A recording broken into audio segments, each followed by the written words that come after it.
우리 한번 제목 같이 한번 해볼까요? 사랑은 죽음보다 강하다. 아멘. 네. 자, 성경 읽기 진도를 따라서 성경 각 권의 핵심들을 짚어보고 있는데 오늘은 지혜문학 그리고 시가서로 분류되고 있는 아가서라는 책입니다. 아가. 지금까지 우리가 시가서들을 봤죠. 다 노래에 해당하는 거였습니다. 시편은 구원의 기쁨의 노래이고요. 또 잠언은 지혜의 노래입니다. 전도서는 지혜의 노래이되 좀 이상하는 지혜의 노래. 이것을 우리가 지난주에 보았는데 오늘 아가는 위험한 노래입니다. 위험한 노래. 왜 이 아가서가 성경에 포함되어 있는지 의문을 갖는 경우들이 있죠. 거룩한 책인 성경인데 남녀의 어떤 정열적인 사랑을 묘사하는, 그러니까 한국말로 하면은 남녀 상렬지사 뭐 이런 얘기가 그 안에 있는 거예요. 아주 노골적이고 자극적인 표현들 때문에 어떤 유대인 전통에서는요, 30살이 되기 전까지는 아가서 읽는 것을 자제시켰다라고도 합니다.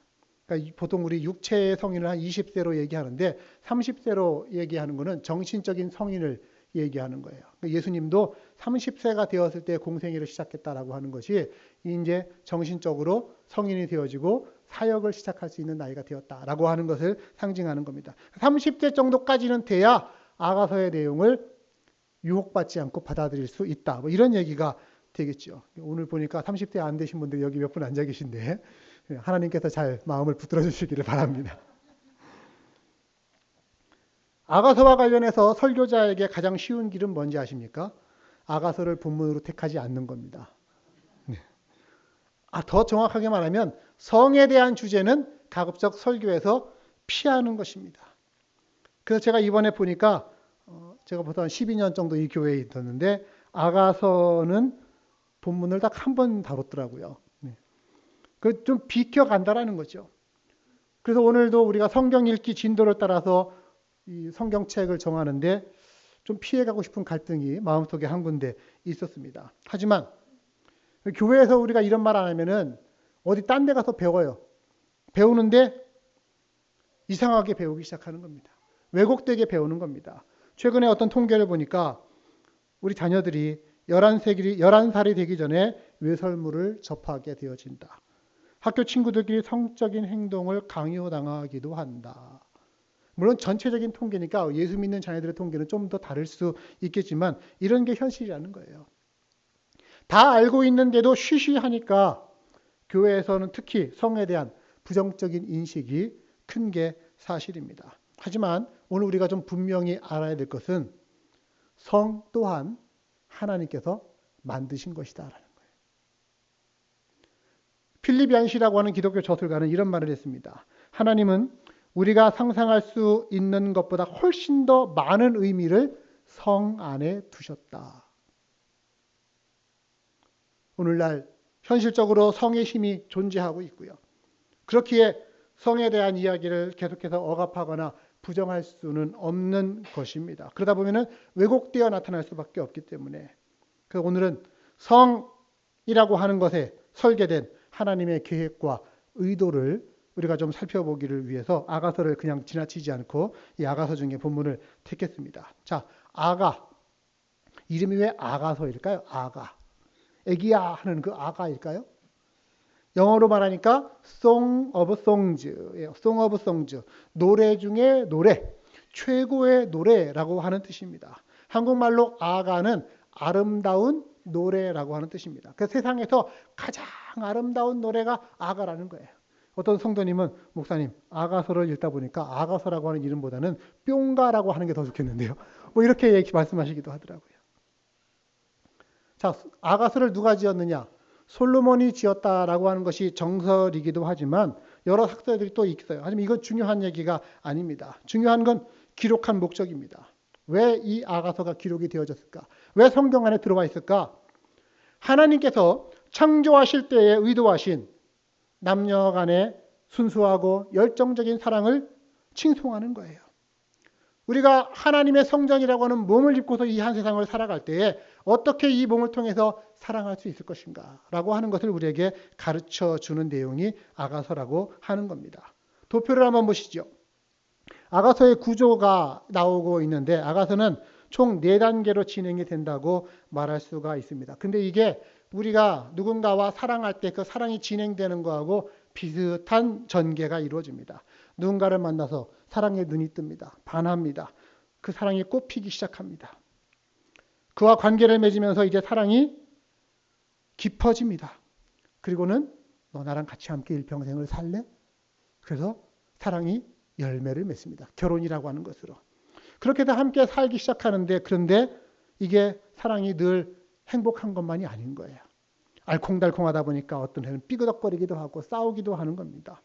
더 심해지면 너랑 산다 안 산다 뭐 이런 얘기들이 서로 오고 가기도 하고, 이혼 도장을 찍느니 마느니 뭐 이런 얘기들도 오고 갈 수도 있겠죠. 하지만 그런 갈등의 시간들을 거치면서 서로 인내하고 양보하는 과정들을 배우게 되어지고 나중에는 그 사랑이 완성되어지는 것. 그래서 사랑이라고 하는 것은 어떤 육체만 바라보고 뿅 가는 것이 사랑이 아니라 함께 마주하고 함께 만들어가면서 양보할 거 양보하고 타협하면서 만들어가는 새로운 가정의 가치관. 이게 사랑이라고 하는 것이에요. 그런데 아가서도 그런 얘기를 지금 하고 있는 거예요. 처음에는 사랑이 꽃피는 얘기, 그리고 그 사랑이 깊어져 가면서 열매를 맺는 얘기, 그리고 사랑이 위기를 맞기도 하고, 그러나 나중에 사랑이 완성되어져 간다라고 하는 그 전개를 아가서가 따라가고 있습니다. 중요한 건 이런 아가서의 전개가 이스라엘의 역사적인 전개와 일맥상통한다라고 하는 겁니다. 그 세 번째 칸을 보시면은 이스라엘의 역사 전개와 비슷해요. 보세요. 이스라엘 백성들은요, 아가서를 통해서 이스라엘과 하나님의 그 언약 관계를 연상을 했습니다. 하나님은 이스라엘의 남편이에요. 신랑이에요. 그리고 이스라엘은 하나님의 신부, 아내라고 하는 것인데, 이 하나님과 이스라엘의 결혼 관계를 공식화시켜주는 게 출애굽이고, 그리고 시내산의 언약입니다. 그래서 그 언약과 결혼의 결과로 하나님이 약속하신 가나안 땅을 얻게 되어지고요. 이스라엘 백성은 그 땅에 하나님을 예배하는 성전을 세우게 됨으로써 언약 관계는 초절정에 이르러 갑니다. 그런데 어느 사랑이나 위기가 있기 마련이잖아요. 이스라엘도 위기를 만납니다. 하나님과의 사랑에 왕을 비롯한 백성들이 하나님 앞에서 범죄합니다. 지속적으로 회개하지 않고 계속해서 돌이키는 그들의 삶의 모습, 결국은 하나님께서 그 백성 곁을 떠나십니다. 그리고 그 나라는 이방 나라에 의해서 멸망당하고 포로로 잡혀가는 현실을 겪게 되어지죠. 하나님께서 그들을 그냥 두신 것이 아니라 다시 그들에게 은혜를 베푸시고 그들을 다시 회복시키셔서 잡혀간 자들이 다시 이스라엘 땅으로 돌아와서 하나님의 임재의 상징인 성전을 다시 세우게 되어지므로 그 사랑이 다시 회복되고 완성되어진다. 이게 구약 성경의 흐름 아닙니까? 이 흐름과 아가서의 흐름이 일맥상통한다라고 하는 거예요. 어때요, 여러분? 그렇지 않습니까? 그럴듯하게 느껴지죠? 지금 제가 한 이런 해석을 가리켜서 한편으로는 알레고리칼 해석이라고 합니다. 풍유적이고 은유적인 해석이라고 하는 것이죠. 성경을 해석할 때 여러 가지 방법론들이 있는데 그 중에 하나가 이 풍유적인, 은유적인 해석입니다. 그런데 이 은유적인 해석은요, 좋은 것이기도 하지만 한편으로는 위험합니다. 왜냐? 그것을 해석하는 자의 해석의 상상력이 지나치게 가미되기 시작하면 그때부터는 걷잡을 수 없는 길로 빠져가는 거예요. 그래서 이 알레고리칼 해석을 아주 전문적으로 하시는 분들은 아주 위험한 말씀들을 가끔가다 하십니다. 제가 한번 이런 얘기를 들었어요. 보십시오. 이 말이 그럴듯한지 아닌지 여러분 한번 보세요. 분별해 보시기 바랍니다. 선한 사마리아 사람의 비유를 아시죠? 어떤 사람이 예루살렘에서 여리고로 내려가다가 강도를 만났습니다. 그래서 거의 죽을 지경에 되었을 때에 어떤 사마리아 사람이 그에게 다가가서 그를 보고 불쌍히 여겨서 기름과 포도주로 그의 상처를 싸매고 회복시켜 주었다. 이게 선한 사마리아 사람의 얘기 아니에요? 이거를 알레고리칼, 풍유적인 해석으로는 이렇게 하는 경우들이 있어요. 어떤 사람은 그리스도인, 크리스찬을 가리킵니다. 그가 예루살렘에서 여리고로 내려갑니다. 예루살렘은 교회고 여리고는 세상입니다. 즉 교회를 떠나서 그리스도인이 교회를 떠나서 세상 밖으로 내려가다 보니까 결국 누굴 만나? 강도를 만나더라. 악마를 만난다. 그래서 거의 죽게 되었을 때 그때 선한 사마리아 사람은 예수님인데 예수님이 가셔서 그에게 기름과 포도주는 신약과 구약 뭐 이렇게 해서 기름과 포도주를 붓고 그를 다시 회복시켜 주었다. 그럴듯해요, 안 해요? 그럴듯한 것 같지만 사실은 이게 위험한 게 되는 거예요. 단어 하나 가지고서 거기에 지나친 영적 해석을 가미하다 보면은 위험해지는 겁니다. 여러분, 알레고리칼 해석을 즐겨 쓰시는 분들이 자주 하는 말이 뭔지 아십니까? 이런 설교는 여러분 어디 가서 딴 데 가서 못 들어요. 이 얘기예요. 이 말 하시는 분들은 위험하신 분들입니다. 기독교 신앙은 보편적입니다. 신학은 보편적인 거예요. 2000년 동안 흔들림 없이 지탱해온 울타리에서 보호되는 신학적인 양식이 있어요. 그런데 그게 아니라 내가 하는 말은 2000년 동안에 아무도 한 적이 없어 하면서 자기만의 해석을 나타내시는 분들은 위험하신 거예요. 이런 해석 방법들이 아가서에 그동안 많이 사용되어졌습니다. 왠지 아십니까? 그냥 글자 그대로 해석하기에는 너무 노골적이고 너무 아찔한 것들이 많기 때문에 이걸 어떻게 좀 그럴듯하게 영적으로 해석해 볼 필요가 없을까? 이렇게 하다 보니까 그런 해석들이 자꾸 생겨났던 것이죠. 근데 꼭 이런 해석만 있는 것이 아니라 어떤 역사적으로 해석하는 경우 솔로몬과 술람 여인의 사랑의 이야기로 보는 경우들도 있고요. 또 어떤 이는 이 아가서는 노래이다. 서로 주고받는 노래다 해서 사랑의 연가로서 어떤 뮤지컬과 같이 서로 주고받는 대목으로 실제로 그렇게 되어 있거든요. 문학적 형식이. 그래서 그런 노래다라고 이렇게 보는 경우들도 있습니다. 여러 가지 해석의 경우들이 있지만 중요한 건 아가서라고 하는 것이 우리에게 전해주고 있는 메시지가 뭐냐라고 하는 것입니다. 그건 다른 게 아니에요. 아주 감미로운 언어고 달콤한 언어지만 그 안에 사랑의 위대함, 사랑의 아름다움, 사랑에 빠진 자들이 상대방을 향하여 속삭이는 사랑의 메시지가 그 안에 담겨져 있는 겁니다. 연애 편지를 읽다 보면 가슴이 설렐 수밖에 없죠. 그렇지 않으십니까, 여러분? 저는 연애 편지를 많이 써봤습니다. 제가 많이 써본 적이 언제냐면은 물론 요즘이야 휴대폰이나 휴대폰에서 문자 메시지로 사랑해도 귀찮으니까 요즘은 이제 이모티콘 중에서 하나 뿅 하고 날리면은 이게 사랑의 표현이 되어져 가는 것 같지만 옛날에는 그게 아니잖아요. 사랑을 고백하고 만나자고 하고 데이트하자고 해도 전화를 써야 했고 삐삐를 쳐야 했고 이랬던 시절들이 저 때는 있었습니다.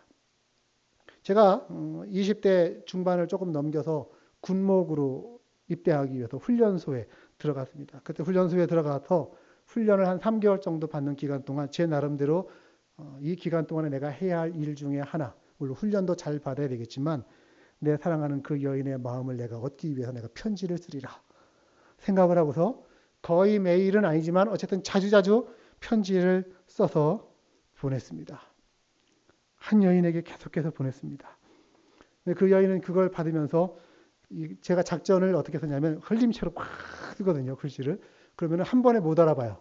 그래서 이게 무슨 뜻인지 하고 계속 한 서너 번은 읽어야 알아볼 수 있게끔. 그렇게 해서 편지를 자주자주 보냈었는데 결국 그 여인이 그거를 잘 읽었는지는 제가 이따 끝나고 한번 물어보겠습니다. 네. 사랑의 편지. 누군가 나에게 사랑을 속삭이는 내용 들으면 들을수록 감미롭고 다정하고 얼마나 좋습니까? 아가서는 그런 내용이라는 거예요. 하나님께서 우리를 향한 사랑의 고백들을 이렇게 하고 계시다라고 하는 거예요. 또 하나님께서 우리에게 허락하신 우리 육신의 배우자와 우리가 나누어야 할 사랑의 내용이 바로 이런 내용이다라고 하는 거예요. 아가서는 어떤 부분만 그런 게 아니라 처음부터 끝까지가 그런 내용이에요. 보십시오. 1장 2절 시작입니다. 내게 입맞추기를 원하니 네 사랑이 포도주보다 나았구나. 또 맨 마지막 구절이 8장 14절인데 내 사랑하는 자야 너는 빨리 달려라. 향기로운 산 위에 있는 노루와도 같고 어린 사슴과도 같구나. 처음은 연인과의 어떤 뜨거운 입맞춤에 대한 어떤 간절한 바람으로 시작을 해가지고 마지막은 그녀가 그를 뜨거운 사랑의 자리로 초청하는 것으로 끝납니다. 여러분, 이런 사랑의 내용이 담겨있는 이 아가서를 여러분들은 어떤 마음으로 읽으셨습니까? 또 어떤 마음으로 읽으실 겁니까? 교회 거룩한 성경 안에 왜 이런 얘기가? 교회 안에는 어떤 그런 게 있거든요. 금욕주의. 성에 대해서 좀 타부시하고 경멸하고 정죄하는 듯한 태도들이 우리가 잘못 배운 것이지만 그런 태도들이 우리 교회 안에 있습니다. 하나님이 선물로 주신 사랑이고 하나님이 선물로 주신 결혼인데도 그것을 부정하는 경우들. 그래서 아가서는 우리에게 영감받은 언어로 그것을 우리에게 이렇게 묘사해 주고 있는 거예요. 여러분 아가서도 성경이라고 하는 것 기억하시기 바랍니다. 옛날에 성경이 새롭게 번역됐었어요. 1990년대 초에 표준세번역이라고 하는 성경으로 새롭게 번역됐을 때에 이 성경이 몇몇 교단에서 퇴짜를 맞았습니다. 이거 성경으로 인정 못하겠어. 이유가 뭐냐? 아가서에 큰 이유가 있었어요. 아가서를 보니까 옛날 성경하고 다르게 좀 너무 노골적으로 표현된 게 많이 있거든요. 그래서 이거는 도대체 성경이 아니다. 이렇게 말씀하셨던 분들이 있었는데 그 교단들이 주로 어떤 교단이냐? 성경은 하나님께서 불러주신 그대로 쓰여진 하나님의 책입니다. 라고 믿으시는 분들이 그랬다는 거예요. 실제로 성경은 아가서를 포함하고 있다라고 하는 거예요. 자, 아가서에 나와 있는 사랑에 대한 속삭임이 어떤지 오늘 우리 본문을 통해서 한번 잠깐 보도록 하겠습니다. 오늘 본문 우리가 4장 12절부터 선택을 했는데요. 4장 12절부터 보면은 남성과 여성이 같이 함께 주고받는 노래로 되어 있습니다. 12절 보십시오. 남성이 먼저 말합니다. 내 누이 내 신부는 잠근 동산이요 덮은 우물이요 봉한 샘이로구나. 여기서 말하는 누이는 시스터가 아니에요. 옆에 있는 그 신부하고 똑같은 표현입니다. 베이비 뭐 이렇게 얘기하는 것처럼 허니 말하는 거하고 똑같은 거예요. 그러니까 자기 신부를 뭐라고 지금 얘기합니까? 동산, 우물, 샘에 비유합니다. 어떤 개인이 우물을 소유했어요. 샘이 있는 동산을 소유했어요. 이거는 굉장한 가치입니다. 오늘날 저희들이 사는데 저희들 집 뒤에 백야드에 수돗물 나오는 거하고 이건 차원이 다른 얘기예요. 너무나 가치 있는 아주 호화스러움의 절정이 뭐냐? 샘이 있는 동산을 소유했다라고 하는 거예요. 근데 남편이 아내를 향해서 나는 이런 가치 있는 것을 소유했다라고 지금 표현을 하는 겁니다. 여기서 말하는 동산이 여성, 신부를 얘기하는 거거든요. 그런데 그 신부가 어떻게 돼 있다고요? 잠겨 있고 덮여 있고 봉해져 있다. 신랑은 개인적인 즐거움을 다른 사람과 공유하지 않는 겁니다. 하나님은 일부 일처제를 하나님의 원리로 정하셨습니다. 자기한테 귀한 샘이 있는 동산이지만 닫혀놓고 봉해 놓아서 다른 누가 그것들을 건드리지 못하도록 보호하는 은밀한 곳이라는 거예요. 개인적인 즐거움을 주는 것이기에 그 즐거움이 어떤 것이냐? 13절부터 15절에 나오는데요. 내게서 나는 것은 석류나무와 각종 아름다운 과수와 고벨하와 나도풀과 나도, 번황아, 창포, 개수, 각종 유향목, 모략, 침향, 모든 귀한 향품. 뭐가 난다고요? 어떤 과일들이 계속 나오는데 이거는 달콤함과 기쁨을 주는 과일들입니다. 또 향내 나는 향신료들. 솔로몬 시대에 아주 높은 가치가 있던 게 바로 향신료들이었습니다. 인기 있는 상품이었죠. 아내를 뭘로 표현합니까? 샘과 같고 우물과 같고 흐르는 시내와도 같아서 생수의 원천이 되어지고 내 원기를 회복하는 힘이 되어진다. 이렇게 지금 표현을 하고 있는 거예요. 그러니까 그 노래를 들은 여성이 답을 하는 겁니다. 16절 북풍아 일어나라 남풍아 오라 나의 동산에 불어서 향기를 날려라 나의 사랑하는 자가 그 동산에 들어와서 그 아름다운 열매 먹기를 원하노라. 사랑하는 남편이 동산인 아내에게 들어오라라고 청하는 거예요. 그래서 아름다운 열매들을 그 아름다운 열매는 어떤 마음의 것이기도 하고 감정의 것이기도 하고 육체의 것이기도 하고 사람의 모든 것을 그 포함한 그 아름다운 열매들을 기쁨을 나누자라고 초청하고 있습니다. 그러니까 다시 5장 1절에 남성이 말을 해요. 내 누이 내 신부야 내가 내 동산에 들어가서 나의 모략과 향재료를 거두고 나의 꿀송이와 꿀을 먹고 내 포도주와 내 우유를 마신다. 자기 아내를 즐거워하는 내용이죠. 모략과도 같고 향과도 같고 꿀송이, 포도주, 우유와도 같은 것을 내가 즐긴다라고 이렇게 표현합니다. 어떤 향기도 있고 맛도 있는 것을 이런 감각적인 즐거움을 남편과 아내 사이에 성적인 즐거움에 비유하면서 이렇게 하나님이 허락하신 거라는 거예요. 이런 얼마나 아름다우냐. 칭찬 중에 칭찬이죠. 그리고 맨 마지막 구절, 나의 사랑하는 사람들아, 나의 친구들아, 먹고 많이 마시라 라고 하는 것은 너희들도 너희들의 것을 소중히 여기고 즐거워하면서 나누라. 이런 표현으로 이해되어지는 겁니다. 어때요? 아름다운 노래 아닙니까? 남편과 아내가 나는 정말로 사랑하는 아내를 두었어요 하면 그 사랑하는 아내가 또 받아서 나는 남편과 내 안에서 기쁨과 즐거움을 함께 누리기를 원해요. 같이 그렇게 응답하고 주고받는 내용들. 말 그대로 아름다운 노래라고 하는 겁니다. 아가서 전체를 처음부터 끝까지 읽다 보면 바로 이런 내용들이 계속해서 되풀이되고 있어요. 오늘 저는 여러분들에게 아까 얘기한 어떤 알레고리칼 비슷한 그런 해석 혹은 다른 어떤 역사적이고 어떤 문학적인 해석 한 군데만 치중되지도 아니하고 오늘 여러분이 아가서를 읽을 수 있는 새로운 시각 하나를 여러분들과 함께 나누고자 합니다. 그건 아가서를 여러분이 한번 오늘 가셔서 다시 한번 좀 길지 않으니까 한번 읽어보시기를 바라는데 읽다 보면 아가서에서 자꾸 반복되는 내용이 하나 있습니다. 그게 뭐냐면요. 동산이라는 거예요. 동산. 동산에 있는 꽃, 동산의 나무, 동산의 새, 동물, 시냇물 소리들. 아가서는 동산을 배경으로 합니다. 거기로 그것을 배경으로 표현되는 남녀 간의 사랑 이야기. 그래서 이것을 읽다 보면은 마치 이런 생각이 들어요. 에덴 동산에 태초에 하나님이 만드신 그 에덴 동산에서 그려진 처음 남자와 처음 여자와의 사랑의 이야기들. 에덴 동산은 어땠어요? 벗었으나 그들이 부끄럽지 아니하더라 라고 하는 것처럼 아담과 하와의 그 사랑, 죄짓기 전에 그 사랑의 모습들을 보여주는 것 같은 장면이 이 아가서에 나오고 있습니다. 그런 의미에서 저는 아가서가 창세기 1장, 2장에 대한 아주 훌륭한 노래라고 생각을 합니다.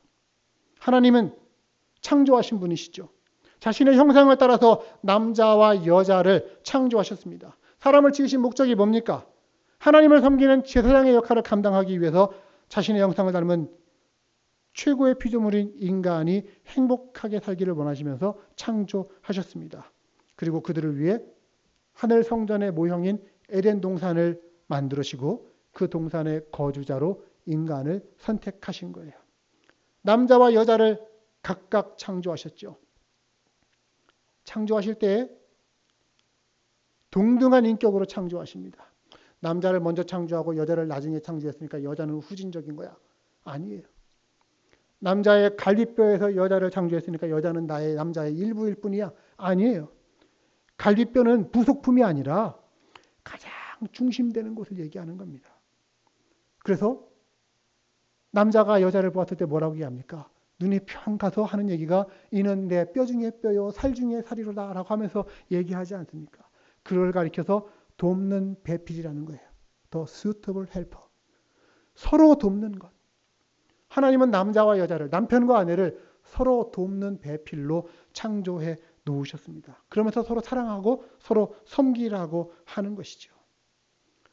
그렇게 하나님께서 남자와 여자를 만드셨을 때 그들 안에 주셨던 인격적 연합의 한 가지 방법이 몸의 결합이었습니다. 이 성적인 결합, 이것이 하나님께서 주신 선물이고 축복이라고 하는 것을 오늘 우리는 인정해야만 되는 거예요. 그리고 그 결합은 반드시 결혼이라고 하는 전제 안에서 허락되어진다라고 하는 것들을 또한 받아들이고 인정하는 것입니다. 결혼한 부부는요, 서로의 몸에 대한 권리를 갖습니다. 사도 바울이 그런 표현을 썼어요. 아내의 몸에 대해서 결혼한 남자는 아내의 몸에 대한 권리가 있다. 이거는 당시의 사람들의 세계관하고도 비슷한 내용입니다. 근데 그 뒤에 덧붙입니다. 결혼한 아내도 남편의 몸에 대한 권리가 있다. 이거는 혁명적인 얘기였어요. 당시에는. 사람 숫자를 쓸 때 여자의 숫자는 세지도 않았던 시대이고 물건으로처럼 사고팔기도 했던 시대인데 불구하고 결혼한 여자는 자기의 남편의 몸에 대한 권리가 있다. 마음껏 서로 즐기고 서로 누리고 서로 나누도록. 그래서 결혼한 부부는 상호 간의 의무와 권리를 서로 가지고 있다라는 것. 우리가 이거를 알고 인정해야만 되는 겁니다. 그래서 사도 바울이 결국은 나중에 뭐라고 얘기하죠? 어떤 자기의 배우자와의 성적인 욕구에 대해서 그 필요를 채워주고, 특별한 경우 외에 어떤 기도하기 위한 어떤 특별한 목적 하지 않고는 분방하지 마라 라고까지도 얘기하고 있지 않습니까? 여러분, 그 부부간의 성적 연합이 아가서에 보면은 시각적인 걸로 나타납니다. 보니까 내가 참 아름답구나. 촉각적인 걸로도 나타나요. 느끼니까 참 부드럽고 따뜻하구나. 미각으로도 냄새 맡고, 또 후각, 이런 걸로 나타나는 겁니다. 어떤 인간에 주신 어떤 오감 전체를 충족시키면서 하나님이 의도하신 연합의 기쁨을 맛보고 즐기고 누리도록 하나님은 그렇게 설계하고 우리에게 주신 거예요. 그렇기 때문에 이 감각을 우리가 부끄러워할 필요도 없고요. 부정적인 걸로 바라볼 필요가 절대 없는 겁니다. 다시 말씀드리죠. 창세기 2장 24절. 이러므로 남자가 부모를 떠나 그 아내와 합하여 둘이 한 몸을 이룰지니라. 아담과 그의 아내 두 사람이 벌거벗었으나 부끄럽지 아니하더라. 벌거벗어도 내 모든 것을 다 보여줘도 부끄럽지 아니하는 관계. 이게 남편과 아내, 결혼한 부부에게 주는 하나님의 은혜의 선물이라고 하는 것입니다. 이게 아가서의 메시지라고 하는 것. 우리가 이거를 들을 수 있었으면 좋겠어요. 하나님이 이것을 창조하셨고 계획하셨다라는 겁니다. 그런데 보세요. 아시다시피 창세기 2장까지 하나님이 그렇게 창조하시고 참 보기 좋았다라고 한 그것이 창세기 3장에 가서는 파탄이 납니다. 어떻게 파탄이 납니까? 인간의 죄로 인해서 타락하고 인간은 하나님의 선물인 낙원을 잃어버렸습니다. 그 신낙원이에요. 신낙원. 이렇게 잃어버린 구원, 잃어버린 낙원을 하나님께서 다시 인간에게 회복시켜 주시고자 하나님이 열심을 내고 하나님이 계획을 하고 하나님이 이를 진행을 시킨 것. 이게 우리가 알고 있는 성경의 이야기예요. 창세기 1장, 2장에서 하나님이 계획하신 그 하나님의 아름다움에 3장부터 시작된 파탄을 하나님이 극복하고 다시 회복시키기 위한 것이 하나님의 계획이었고 하나님의 구원이었고 예수 그리스도에 이르러서 그 하나님의 회복이 온전해지는 것. 우리는 그것을 믿고 있는 거 아닙니까? 즉 신낙원이 했지만 낙원을 잃어버렸지만 복낙원, 다시 그 낙원을 찾아가는 것이 이게 우리 인생의 목적이고 성경의 핵심 메시지라는 것을 우리는 들을 수 있어야만 합니다. 아가서 역시 그런 얘기를 똑같이 하고 있어요. 잃어버린 것을 회복시켜주는 얘기입니다. 도표가 지금 나와 있는데 보시면은요. 인간의 죄로 인해서 낙원을 잃어버렸다면 아가서는 죄에서 회복되는 그래서 낙원을 회복하는 이야기를 우리한테 상징적으로 보여줍니다. 자, 에덴 동산에서는 그들이 죄를 짓고 동산에서 쫓겨났지만 아가서에서는 연인이 동산에 들어가서 마음껏 누리고 즐깁니다. 창세기에서는 심이 좋았던 동산이 나중에 저주를 받아서 가시나무 엉겅퀴를 냈지만 아가서의 동산은 향기롭고 맛있는 음식으로 가득 차 있습니다. 마치 낙원 같아요.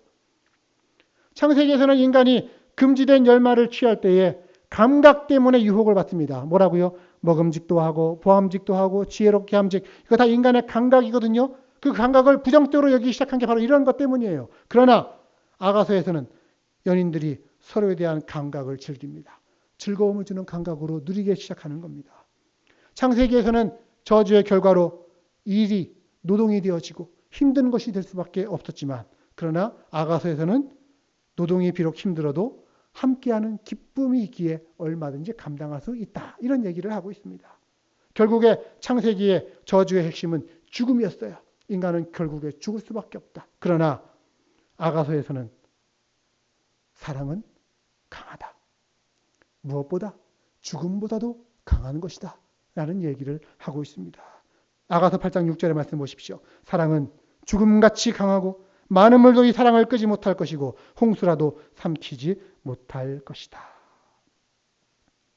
여러분, 사랑은 죽음만큼, 아니 죽음보다 강한 것입니다.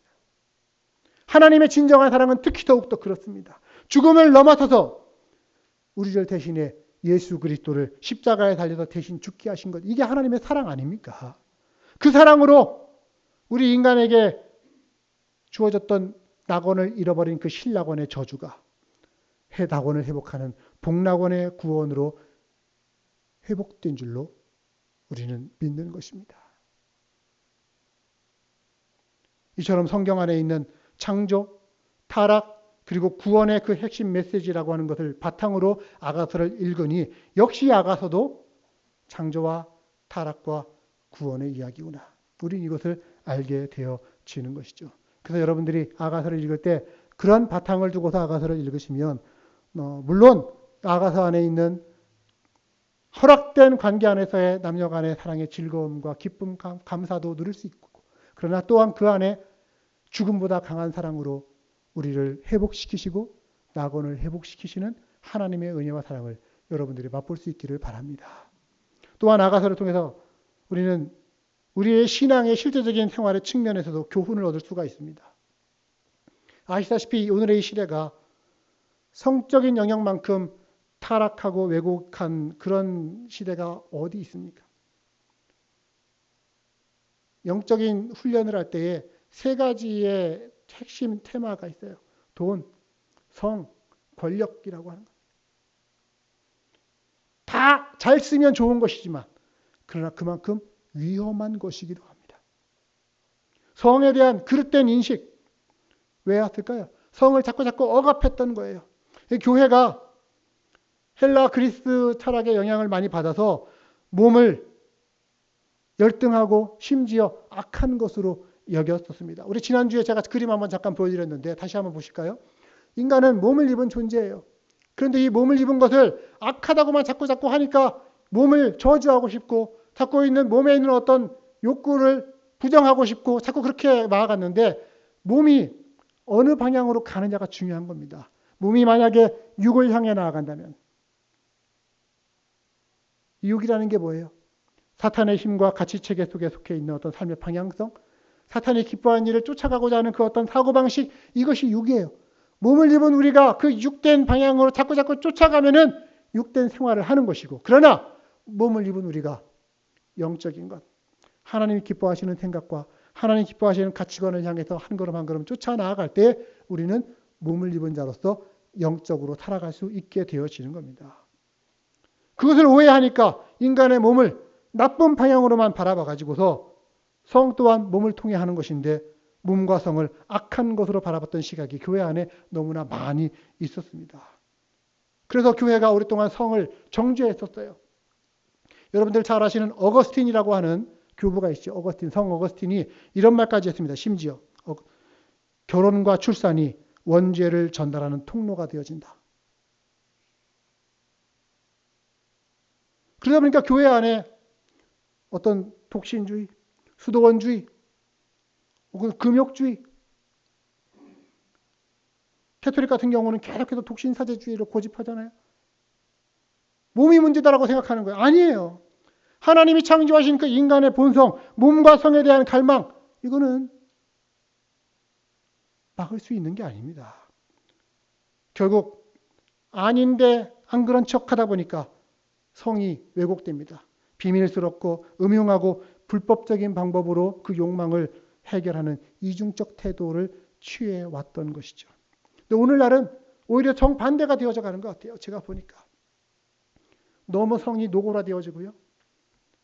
너무 성이 우상화되어집니다. 성에 대한 지나친 탐닉, 지나친 몰두가 오늘날 시대의 화두입니다. 그래서 몸이라는 것이 아주 강력한 우상이 되어버렸어요.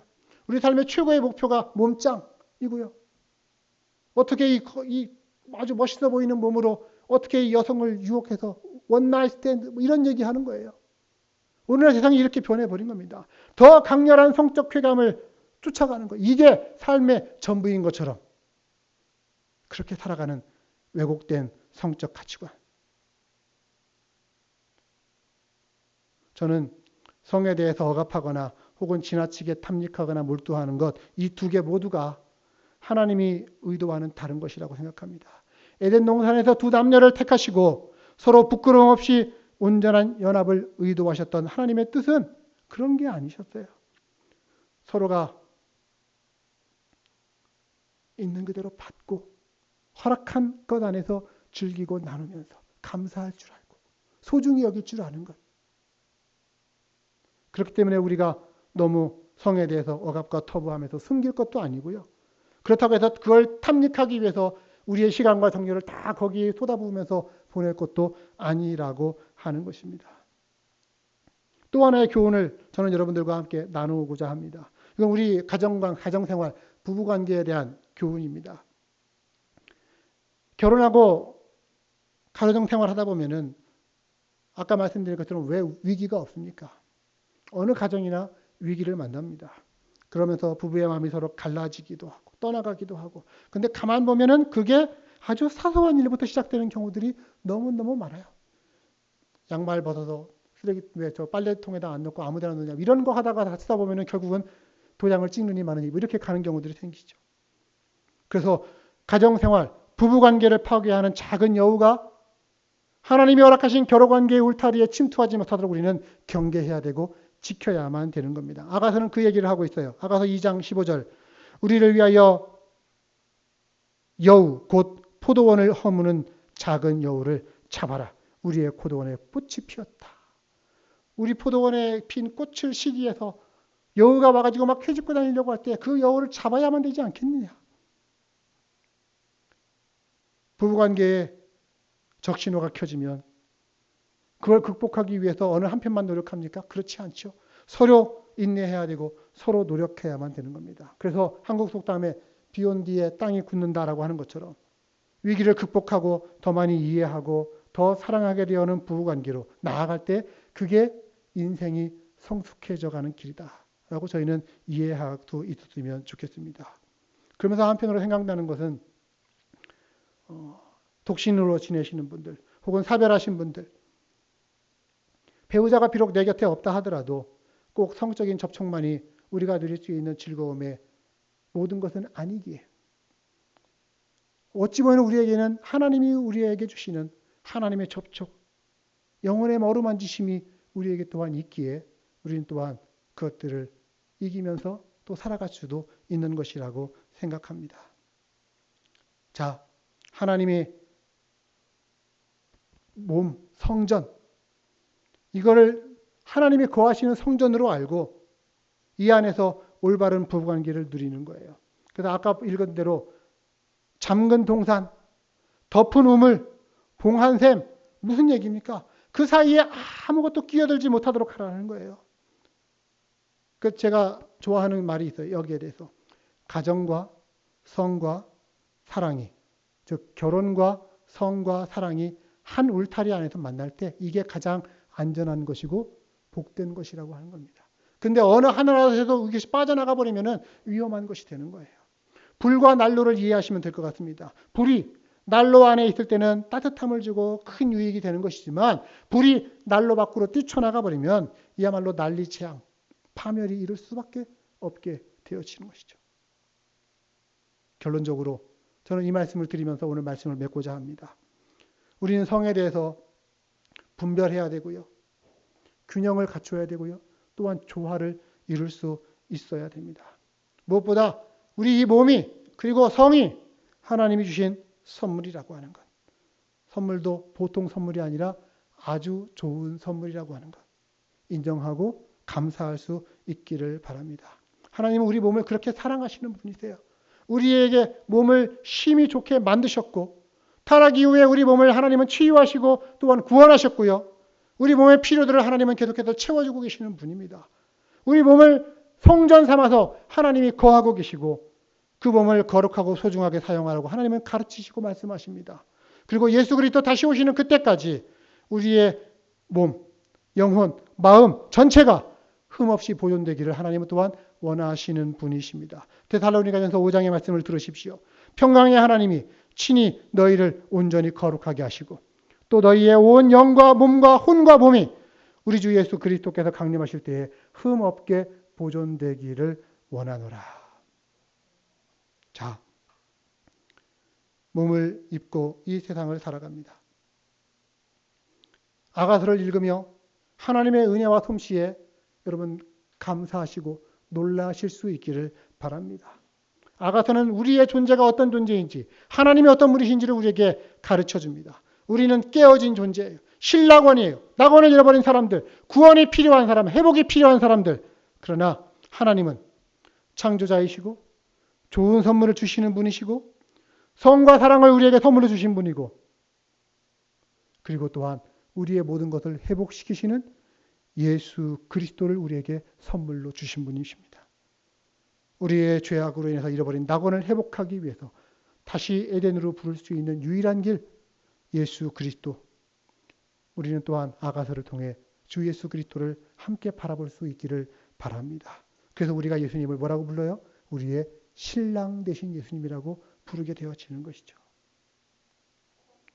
오늘의 이 시대에 우리를 신부로 부르시는 예수 그리스도의 거룩한 음성을 함께 들으며 몸을 입은 기간 동안 기쁨과 감사함으로 사랑을 하고, 또한 허락하신 몸을 지키고 그 몸으로 말미암아 하나님께 영광을 돌리는 그런 우리 모두 여러분들의 삶, 여러분들의 가정 되시기를 주님의 이름으로 축복합니다. 기도하도록 하겠습니다.